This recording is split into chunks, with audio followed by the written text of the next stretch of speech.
This story knows no names, no faces, no gender. It knows only steps, decisions, and the spaces in between. It is about what supports us and about what lurks unseen beneath the surface, about structures that promise safety and about eyes beginning to look more closely. There are no dramatic sirens here, no grand revelations, only quiet movements, small signs, tiny shifts, signs that are noticed only when one is willing to see them. Read carefully. Every line calls for recognition, reflection, and conscious action. It is not a call to fear, nor a call to distrust. It is a call to vigilance, to responsibility, for oneself and for others. The bridge that carries this story stands for everything that gives us support. Yet it is more than just a support. It is a test. Who pays attention? Who questions? Who sees? Freedom does not lie in the world being safe. It lies in learning to act consciously, to distinguish, to decide. And so this journey begins, not with a call to battle, but with the quiet realization. Vigilance is power. Responsibility is free text. The bridge had always been there. No one knew exactly who had built it, but everyone knew that without it, nothing would function.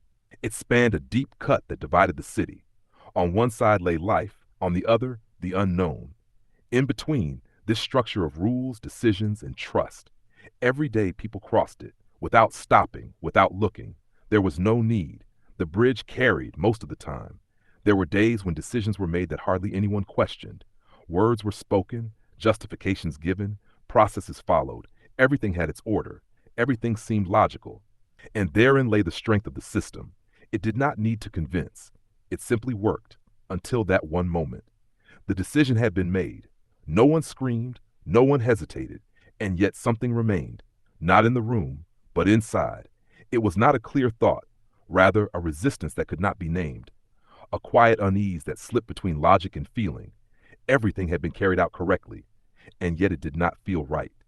At first, the impression was set aside. The system had spoken. Who was one to doubt it? Yet the thought returned, quietly, persistently. Perhaps it was in the way things were said, in the precision of the words. Everything was perfectly phrased, neatly justified, logically constructed. No room for emotion, no room for doubt. And that is exactly what began to stand out. The clearer everything was explained, the less it seemed understood. Over time, a pattern emerged. Decisions that were formally correct left traces, not visible to all, but felt by those who looked closely. Responsibility was distributed until it dissolved. Words were chosen that explained without revealing. And again, someone would say, "This is the system." There was no open break, no obvious wrongdoing, only a shift, a slow movement away from what had once been taken for granted. And while some began to ask questions, others held more firmly to not doubting. Trust became a duty, criticism, a disruption. Those who paused were quickly seen as uncertain, those who questioned as difficult. From this tension, something new emerged, uncertainty, not loud, not visible, but present. Then came the sign, an image that did not seem to belong here, a face that seemed familiar, yet foreign. No drama, no clear signs, only the possibility that something was wrong. At first, it was overlooked, then dismissed, then explained. There were reasons, there were explanations, there were always explanations, until the doubt remained. Not because it was stronger than the arguments, but because it could no longer be resolved. The notion that danger must be recognizable began to crumble, that the unusual stands out, that the wrong becomes visible. Yet nothing had been conspicuous. Everything had fit. Everything had aligned. And that was precisely what made it dangerous. The realization did not come suddenly. It grew. That systems are necessary, that they protect, that they carry, but also that they can be exploited. And that there are people who do exactly that.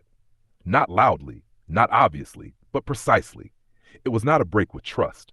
Rather a shift, a different way of seeing. The bridge was still there. It continued to be used, but it was no longer crossed blindly. Every step became more deliberate. Every decision felt. Not everything was questioned, but nothing was taken for granted. For somewhere between trust and doubt lay something else. Vigilance. And perhaps that was exactly the point where change began. Not in the system, not immediately, but in how it was seen and how one moved within it. The city seemed quiet, too quiet to hide anything, and yet that was the point. Not everything visible was harmless. Not everything that seemed friendly was trustworthy. The person noticed it first in small details. a gaze that lingered too long, a smile that did not fit the conversation, a name mentioned too often. Things that seemed explainable, yet left an uneasy feeling. No one else seemed to notice. Perhaps no one wanted to see it. Or perhaps it was so cleverly hidden that no clue could be found. The signs accumulated slowly. None alone was decisive. None sounded an alarm. And yet a picture took shape. The person began to piece it together, not with words, not with proof, but with perception, with intuition, with a growing vigilance. And then it became clear. Evil can be quiet. It can be close. It can look like someone you see every day, not on the street, not in the headlines, but in everyday life, in the glances you interpret as friendly, in the gestures you take as normal. There was no dramatic moment, no sirens, no loud sign, only the realization danger is often invisible. Danger wears a face that seems familiar. And that was the hardest lesson. Not everything that looks normal is safe. Not everything that carries law or order is just. Not everything that smiles is good. The bridge, which had symbolized security, now became a test. It still carried, but it also carried something else. The responsibility to see, to question, to recognize. The days changed, not the world itself. It remained as complicated, as unpredictable as always. But the person moved differently within it. Every step became deliberate. Every conversation gained a new dimension. Not out of fear, not out of distrust for distrust's sake, but out of responsibility for oneself and for others. The bridge remained a symbol, not only of what carries, but of what must be tested. It had become clear that trust was important, that rules and structures protect, that systems are necessary, but also that they are never perfect, that people can exploit them, that danger is often invisible, that evil sneaks into the form of the familiar. The person learned to distinguish what was safe, what was suspicious, what needed closer attention, and slowly a balance emerged. Not blind trust, not paralyzing distrust, but vigilant action. Each day became practice. Every conversation, every decision, every observation. Not everything could be influenced. Not everything could be prevented. But the ability to see, to recognize, and to act consciously was a kind of power. Quiet, almost invisible, yet effective. The bridge still carried everyone, but no longer automatically. No longer without conscious steps. The world had not become safer. It had only become clearer. Not brighter, not simpler, but clearer. And in this clarity lay a kind of freedom. To know that injustice exists, that mistakes happen, that evil lurks, and yet to do what is right where possible. The person realized it was not about perfect solutions, not about absolute safety, but about the constant decision to see, to assess, to act. And in that decision lay trust, not blind, not naive, but strong. Because it was not based on hope alone, but on insight.